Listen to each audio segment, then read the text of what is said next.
नमस्कार, मैं हूं आलोक जोशी और आप देख रहे हैं बिज अड्डा। और बिज अड्डा में आज हम बात करेंगे म्यूचुअल फंड्स की। और म्यूचुअल फंड्स में पैसिव और एक्टिव दो कैटेगरी होती हैं, आपको पता ही है। पैसिव फंड वो होता है जिसमें फंड मैनेजर कुछ नहीं करता है, मतलब फंड मैनेजर होते हैं लेकिन उनकी कोई भूमिका नहीं होती है, क्योंकि वहां तय होता है कि वो फंड कैसे चलेगा। किसी एक इंडेक्स को ट्रैक करता है या एक से ज़्यादा इंडेक्स को ट्रैक करता है, किसी विदेशी बाजार को ट्रैक कर रहा है, देसी, मतलब उसका एक मैंडेट तय है। जैसे निफ्टी का ETF मोटे तौर पे एक्सचेंज ट्रेडेड फंड होते हैं या इंडेक्स फंड कहलाते हैं। किसी एक इंडेक्स को पकड़ लिया, उस इंडेक्स के अंदर जो शेयर जिस अनुपात में हैं बिल्कुल उसी अनुपात में इस इंडेक्स फंड में आ जाएंगे या उस ETF में आ जाएंगे।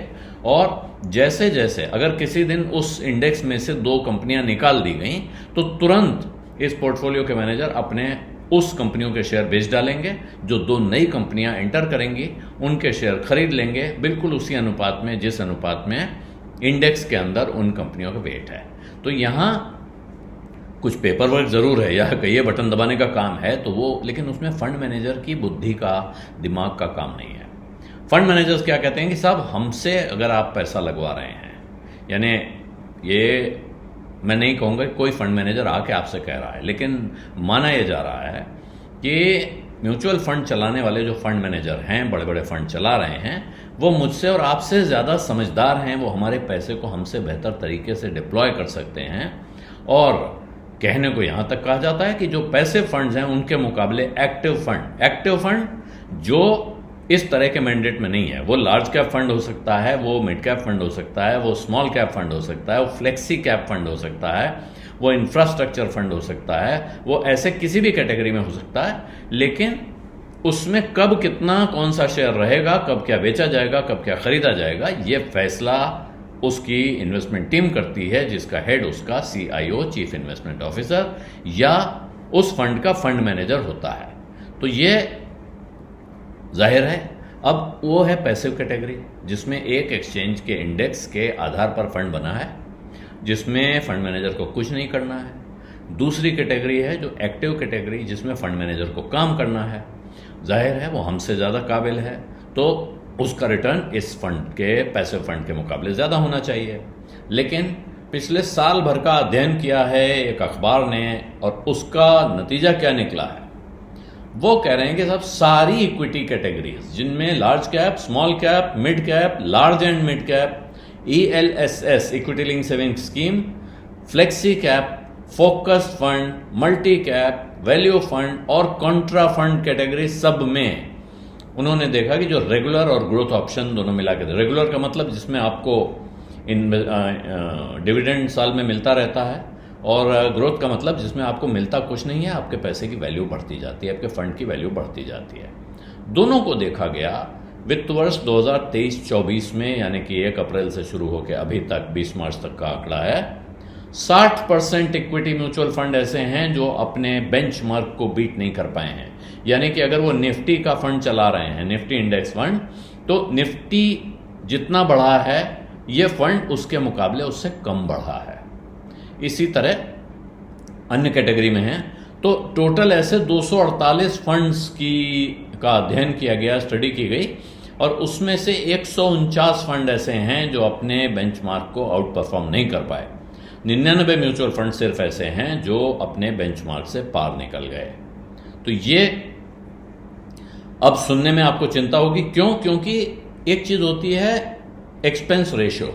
तो जो पैसिव फंड है उसका एक्सपेंस रेशियो कम होता है, और जो एक्टिव फंड है उसका एक्सपेंस रेशियो ज़्यादा होता है। यानी जो पैसा आपने लगाया हुआ है, आपने 1000 रुपये लगाए हुए हैं, इसमें से बहुत बड़ी रकम नहीं होती है, 1 रुपया 2 रुपया ऐसे लगेगा, लेकिन वो फंड मैनेजमेंट की फीस के तौर पे निकलता है, जिसको एक्सपेंस रेशियो कहा जाता है।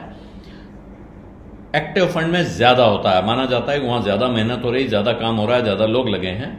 पैसिव फंड में बहुत कम होता है। उन दोनों के जब आप कंपैरिजन देखेंगे तो ऐसे में अब क्या पाया जा रहा है, जो टोटल इक्विटी म्यूचुअल फंड है, खासतौर पर स्मॉल कैप कैटेगरी देखिए, जिसमें ज़बरदस्त उछाल आपको देखने को मिला है पिछले 2 सालों में, वहाँ टोटल फंड हैं 24, 21 फंड ऐसे हैं जिन्होंने अंडर परफॉर्म किया है, यानी कि जो इंडेक्स को पार नहीं कर पाए। 88% हुआ यह आंकड़ा। फिर आता है मिड कैप, जो स्मॉल कैप के बाद मिड कैप सबसे तेजी से बढ़ा है। वहाँ टोटल 29 में से 25 फंड ऐसे हैं जो अंडर परफॉर्म कर रहे हैं। फिर आते हैं फोकस फंड, यहाँ 26 में से 20 फंड ऐसे हैं जो अंडर परफॉर्म कर रहे हैं, यह आंकड़ा है 77% का। सबसे अच्छा अगर आप कहीं आंकड़ा देखेंगे तो वो है कॉन्ट्रा फंड्स में। कुल 3 कॉन्ट्रा फंड्स हैं, जिनमें से एक अंडर परफॉर्म कर गया, 2 आउट परफॉर्म कर गए, यानी कि 33% अंडर परफॉर्मेंस है ये सारी कैटेगरी को देखने के बाद। और एक चीज होती है वैल्यू फंड, तो वैल्यू फंड में 19 में से 4, यानी यहां सिर्फ 21% का आंकड़ा आ रहा है। जो सबसे बड़ा फंड है भारत का स्मॉल कैप कैटेगरी का, वो है Nippon India small cap fund. इस स्कीम ने वित्त वर्ष 2024 में 48% से ऊपर 48.64% रिटर्न दिया है एक साल के अंदर। जबरदस्त रिटर्न है अगर आप बाजार के रिटर्न के हिसाब से देखें, एक साल में 48% का रिटर्न।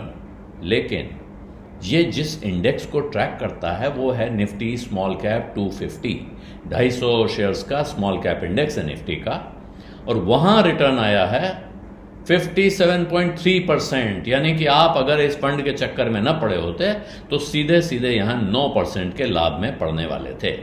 इसी तरह से तमाम फंड्स की एनालिसिस करने के बाद यह नतीजा निकल रहा है कि बहुत कम फंड हैं जो अपने बेंचमार्क से आगे निकले हैं। और ये एक चीज दिखाता है और ये कहा जाता है, हालांकि इसमें जिन लोगों ने अध्ययन किया है उनका कहना है कि साहब ये कोई रिकमेंडेशन नहीं है और इसके भरोसे आपको न तो नया इन्वेस्टमेंट करना चाहिए, न ही अपना पैसा किसी फंड से निकालना चाहिए।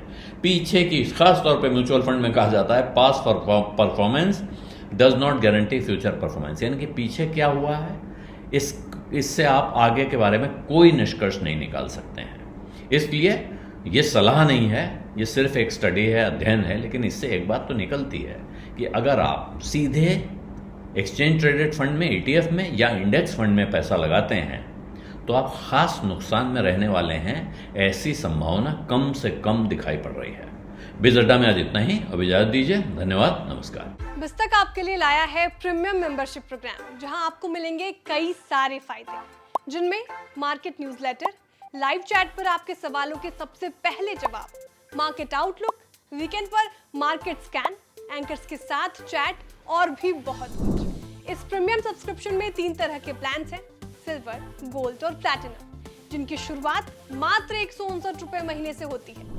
इससे जुड़ना भी बेहद आसान है। बिज़तक के YouTube चैनल पर जाएं, ज्वाइन बटन पर क्लिक करें और अपना प्लान सिलेक्ट करें। बस बन गए आप हमारे प्रीमियम मेंबर।